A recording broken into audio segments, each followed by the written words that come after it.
आज की वीडियो में कक्षा 10वीं की हिंदी चैप्टर नंबर 11 नौबत खान में इबादत, जिसके लेखक है यतीन्द्र मिश्र। इसका हम ऑब्जेक्टिव प्रश्न लेकर के आ रहे हैं इस वीडियो में, और जो भी ऑब्जेक्टिव क्वेश्चन है और सब्जेक्टिव क्वेश्चन है वो हम इस वीडियो में बताएंगे।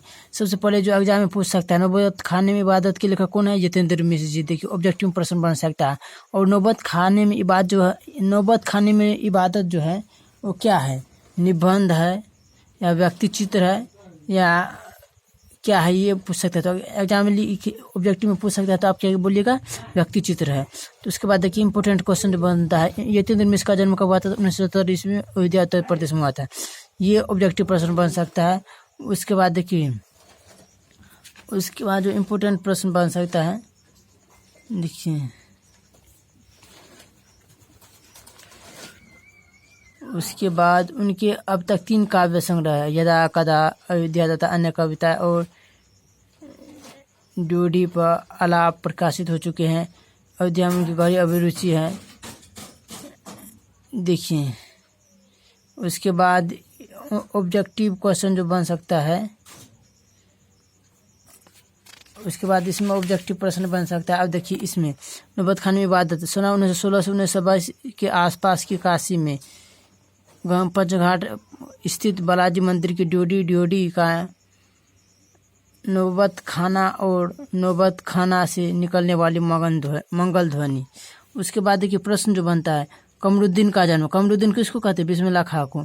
कमरुद्दीन का जन्म डुमरांव बिहार के एक संगीत प्रेमी परिवार में 1916 ईस्वी में हुआ था। देखिए ये प्रश्न एग्जाम में बन सकता है ऑब्जेक्टिव क्वेश्चन में। और देखिए कमरुद्दीन का ही नाम था बिस्मिल्लाह खां। उसके बाद देखिए ऑब्जेक्टिव प्रश्न जो बनता है, यानी कि ऑब्जेक्टिव प्रश्न और एक ठो बनता है, यानी कि मृत्यु जो हुआ था बिस्मिल्लाह खां का 21 अगस्त 2006 ईस्वी को। उसके बाद इससे ऑब्जेक्टिव प्रश्न कंप्लीट हो गए। अब चलते हैं सब्जेक्टिव क्वेश्चन आंसर पर।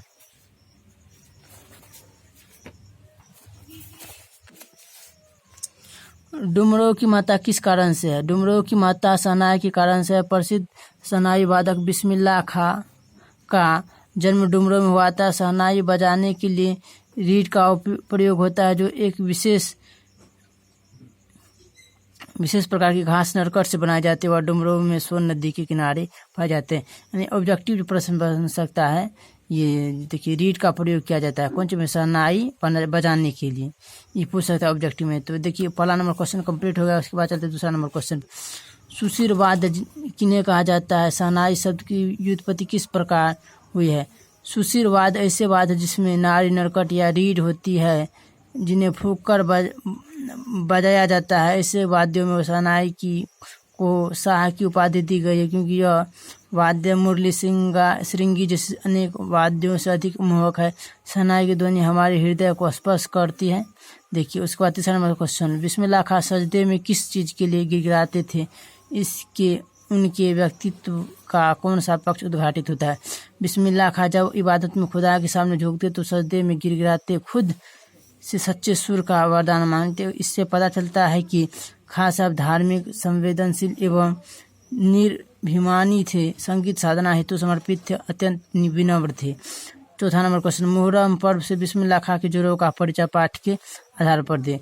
मुहर्रम से बिस्मिल्लाह खां का अत्यधिक जुड़ाव था। मुहर्रम के महीने में वे न तो शहनाई बजाते और न ही किसी संगीत कार्यक्रम में सम्मिलित होते थे। मुहर्रम की 8वीं तारीख को बिस्मिल्लाह खां खड़े होकर ही शहनाई बजाते थे। वे दाल मंडी में फातमान के लगभग 8 किलोमीटर की दूरी तक रोते हुए नोहा बजाते पैदल हो जाते थे। उनकी आंखें इमाम हुमौन और उनके परिवार के लोगों की शहादत में नम रहती थी। उस समय एक महान कलाकार का सहज मानवीय रूप देखकर उनके प्रति आभार, श्रद्धा उत्पन्न हो जाती थी। उसके बाद 5वां नंबर क्वेश्चन देखिए, संगीत में कचौड़ी का आप क्या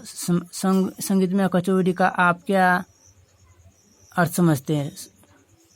कुलसुम हलवाई की कचौड़ी के संगीत में कहा गया, वह जब बहुत गर्म घी में कचौड़ी डालती तो उस समय छन से आवाज़ उठती थी, जिसमें अमीरुद्दीन को संगीत के आड़ो अवड़ो की आवाज़ सुनाई देती थी, इसलिए कचौरी को संगीत में कचौरी कहा गया है। बिस्मिल्लाह खां जब काशी से बाहर प्रदर्शन करते थे तो क्या करते थे, इससे हमें क्या सीख मिलती है। बिस्मिल्लाह खां जब किसी काशी से बाहर होते तब भी काशी विश्वनाथ को नहीं भूलते। काशी से बाहर रहने पर वे उस दिशा में मुंह करके थोड़ी देर तक शहनाई बजाते थे। वे विश्वनाथ मंदिर की दिशा में मुंह करके बैठते और विश्वनाथ के प्रति उनकी श्रद्धा एवं आस्था शहनाई के सुरों में अभिव्यक्त होती थी। एक मुसलमान होते हुए बिस्मिल्लाह खां काशी विश्वनाथ के प्रति अपार श्रद्धा रखते थे। इससे हमें धार्मिक दृष्टि से उदारता एवं समन्वयता की सीख मिलती है। हमें धर्म को लेकर किसी प्रकार का भेदभाव नहीं रखना चाहिए। और चलते हैं 7वां नंबर क्वेश्चन पर। बिस्मिल्लाह खां का मतलब। बिस्मिल्लाह खां की शहनाई एक कलाकार के में रूप में बिस्मिल्लाह खां का परिचय पाठ के आधार पर दें। बिस्मिल्लाह खां एक उत्कृष्ट कलाकार थे। शहनाई के माध्यम से उन्होंने संगीत साधना को ही अपना जीवन मान लिए थे। शहनाई वादक के रूप में वे अद्वितीय पहचान बना लिए थे। बिस्मिल्लाह खां का मतलब है बिस्मिल्लाह खां की शहनाई। बिस्मिल्लाह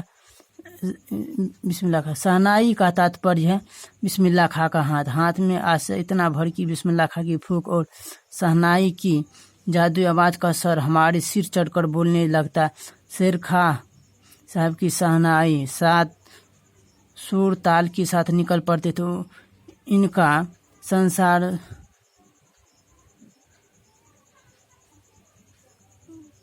मुरीला था। इनके शहनाई में परवरदिगार गंगा मैया उस्ताद की नसीहत उतर पड़ती थी।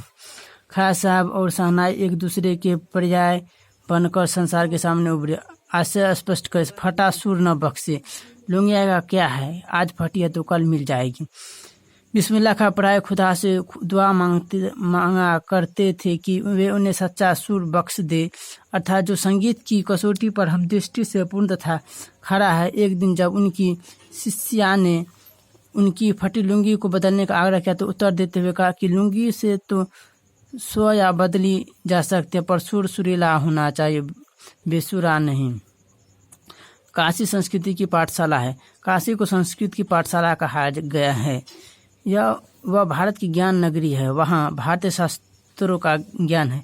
यहाँ कला शिरोमणि रहते हैं। यहाँ का इतिहास पुराना है। यह प्रकांड विद्वान धर्मगुरुओं तथा कला प्रेमियों की नगरी है, अर्थात काशी संस्कृति विकास का मूल केंद्र है।